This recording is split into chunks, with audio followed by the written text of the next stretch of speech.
Hello ವೀಕ್ಷಕರೇ, ladies ದುನಿಯಾ ಕನ್ನಡ ಚಾನಲ್ಗೆ ಸ್ವಾಗತ ಸುಸ್ವಾಗತ. ಇಂದಿನ ವಿಡಿಯೋದಲ್ಲಿ ನಾವು ಪೀನಟ್ ಬಟರನ್ನು ಹೇಗೆ ಮಾಡೋದಂತ ನೋಡೋಣ. ಇದು ನೀವು ಮನೆಯಲ್ಲಿ ತುಂಬ ಸುಲಭವಾಗಿ ಈ ರೆಸಿಪಿಯನ್ನು ಮಾಡ್ಬೋದು.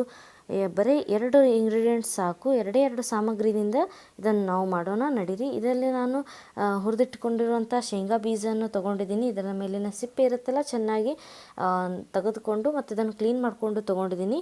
ಇದನ್ನು ಒಂದು ಮಿಕ್ಸಿ ಜಾರಿಗೆ ಹಾಕಿ ಈ ಥರ ಗ್ರೈಂಡ್ ಮಾಡ್ಕೋಬೇಕು. ನೀವು ನೋಡ್ತಾ ಇರ್ಬೋದು, ಇದು ಚೆನ್ನಾಗಿ ಪೌಡರ್ ಆಗಿದೆ.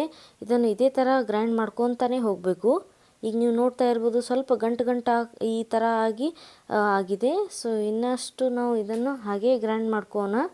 ಈಗ ನೀವು ನೋಡ್ತಾ ಇರ್ಬೋದು, ಕಂಪ್ಲೀಟ್ಲಿ ಪೌಡ್ರ್ ಇದ್ದಿದ್ದು ಪೇಸ್ಟ್ ನಮೂನೆ ಆಗಿದೆ. ಸ್ವಲ್ಪ ಚಿಟಿಕೆ ಉಪ್ಪನ್ನು ಹಾಕಿ ಇದನ್ನು ಇನ್ನೂ ಸ್ವಲ್ಪ ನುಣ್ಣಾಗಿ ಈ ಥರ ಪೇಸ್ಟ್ ಆಗುವ ಥರ ನಾವು ಇದನ್ನು ಗ್ರೈಂಡ್ ಮಾಡ್ಕೊತಾ ಹೋಗಬೇಕು.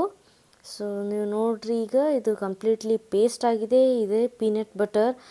ಇದು ಮಾರ್ಕೆಟ್ನಲ್ಲಿ ನೀವು 300 ಅಥವಾ 400 ರೂಪಾಯಿಗಷ್ಟು ಕೊಟ್ಟು ಕೊಂಡ್ಕೊಳ್ಳೋ ಬದಲಿ ಇದೇ ಥರ ಮನೆಯಲ್ಲಿ 20 ರಿಂದ 30 ರೂಪಾಯಿ ತನಕ ನೀವು ಇದನ್ನು ಪೀನಟ್ ಬಟರನ್ನು ಮನೆಯಲ್ಲೇ ತಯಾರಿಸ್ಬೋದು.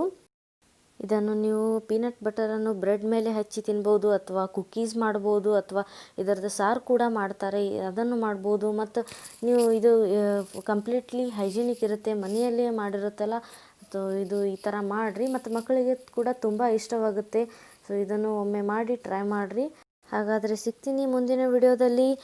ಅಲ್ಲಿ ತನಕ ನೀವು ನನ್ನ ಲೇಡೀಸ್ ದುನಿಯಾ ಕನ್ನಡ ಚಾನಲ್ಗೆ ಸಬ್ಸ್ಕ್ರೈಬ್ ಮಾಡಿರಿ ಮತ್ತು ಬೆಲ್ಲೈಕನ್ನು ಹೊಡೆದಿಡ್ರಿ. ಮುಂದಿನ ವಿಡಿಯೋದು ನೋಟಿಫಿಕೇಷನ್ ನಿಮ್ಮ ಮೊಬೈಲ್ದಲ್ಲಿ ಬರುತ್ತೆ. ಮುಂದಿನ ವಿಡಿಯೋದಲ್ಲಿ ಸಿಗೋಣ. ಅಲ್ಲಿ ತನಕ ಟೇಕ್ ಕೇರ್, ಬಾಯ್ ಬಾಯ್.